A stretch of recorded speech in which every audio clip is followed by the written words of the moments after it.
Sejam todos bem-vindos ao canal de leitura da Inês.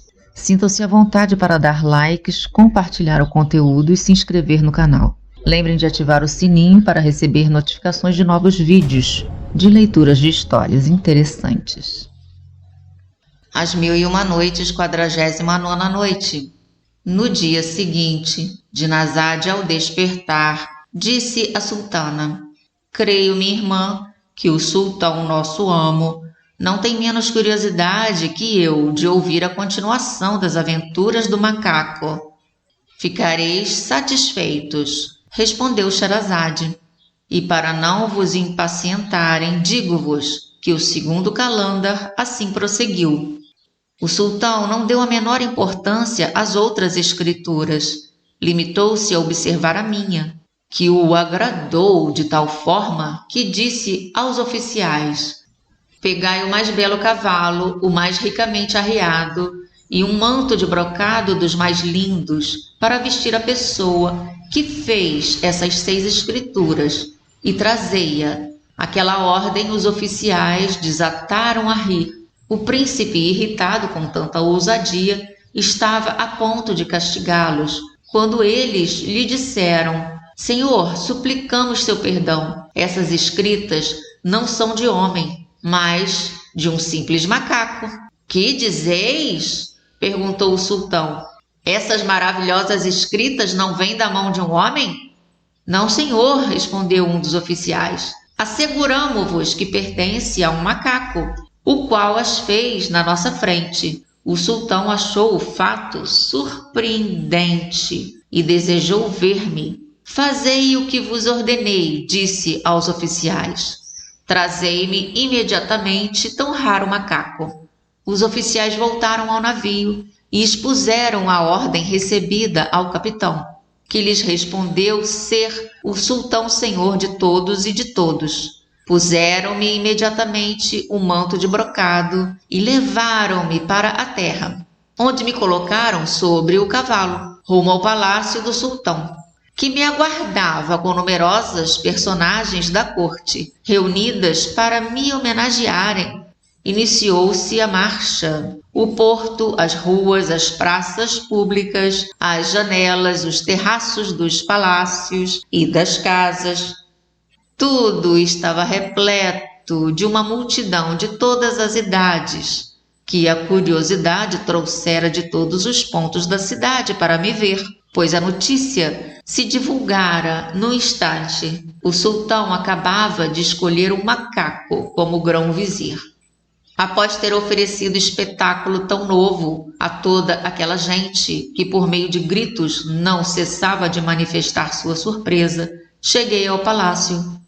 Encontrei o príncipe sentado no trono, no meio dos grandes da corte. Fiz-lhe 3 reverências profundas e na última prostrei-me e beijei o chão diante dele. Em seguida sentei-me sobre os pés, na postura dos macacos.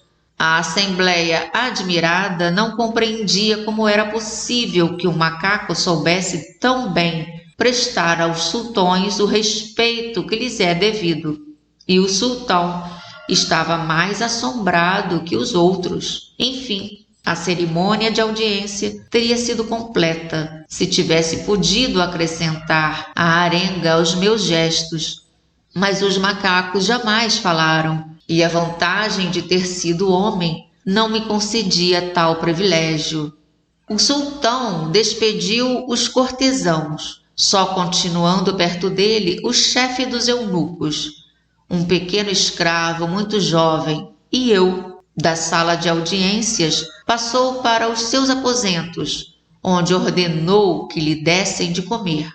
Quando se viu à mesa, fez-me sinal para que me aproximasse e comesse com ele. Para demonstrar-lhe obediência, beijei o chão, levantei-me e pus à mesa. Comi com bastante dignidade e modéstia. Antes que retirassem a mesa, percebi um tinteiro. Fiz sinal para que aproximassem de mim, e quando o tive nas mãos, escrevi alguns versos sobre um grande pêssego, expressando meu reconhecimento ao sultão. Este, ao lê-lo, ficou assombrado.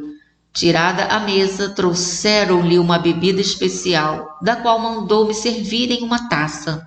Bebi e depois escrevi outros versos que explicavam o estado em que eu me achava após grandes sofrimentos. O sultão leu-os e disse: Ó homem, que fosse capaz de escrever versos iguais a esses, seria o maior dos maiores homens. Mandado trazer um jogo de xadrez, perguntou-me por sinais se eu sabia jogar. Beijei o chão e, colocando a mão sobre a cabeça, dei-lhe a entender que aceitaria com prazer a honra. Ele ganhou a primeira partida, mas eu ganhei a segunda e a terceira, e percebendo que aquilo o aborrecia um pouco, para consolá-lo, escrevi uma quadra que lhe apresentei. Dizia-lhe que 2 poderosos exércitos se haviam batido durante o dia inteiro com ardor, mas que haviam feito a paz ao anoitecer e tinham passado juntos a noite, tranquilamente no campo de batalha. Parecendo todas aquelas coisas ao sultão muito superiores a tudo quanto se vira ou ouvira sobre a habilidade e inteligência dos macacos, não quis ser a única testemunha dos prodígios. Tinha ele uma filha chamada Dama da Beleza. Vai, disse ao chefe dos eunucos que estava presente, vai chamar tua senhora? Quero que ela participe do meu prazer. Pouco depois, o chefe dos eunucos reapareceu, acompanhado da princesa, de rosto descoberto. Mal entrou, porém, cobriu-o rapidamente, dizendo ao sultão: Senhor, como vos esquecestes? Estou muito surpresa por me mandardes comparecer diante de homens. Como, minha filha? Respondeu o sultão.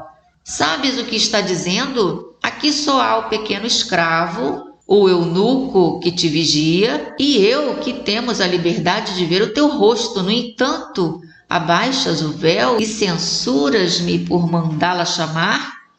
Senhor, respondeu a princesa, vereis que tem razão. O macaco, apesar da sua forma de macaco, é um jovem príncipe, filho de um grande rei. Um gênio o transformou por crueldade, depois de ter tirado a vida a princesa da ilha de Ébano, filha do rei Epitímaro.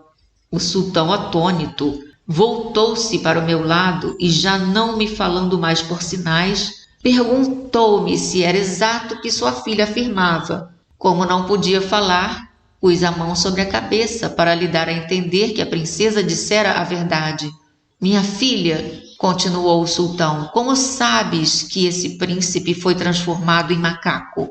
Senhor, respondeu a Dama da Beleza, com certeza vos lembrais de que, ao sair da infância, tive ao pé de mim, durante longo tempo, uma velha. Pois bem, tratava-se de hábil feiticeira, que me ensinou 70 regras da sua ciência, em virtude das quais eu poderia, num abrir e fechar de olhos, transportar a vossa capital para o meio do oceano. Por essa ciência conheço todas as pessoas que estão encantadas, somente pelo fato de vê-las, sem quem são e por quem foram encantadas. Não vos assombreis, portanto, se imediatamente entrevi o príncipe através do encantamento que o impede de aparecer aos vossos olhos, tal qual é naturalmente.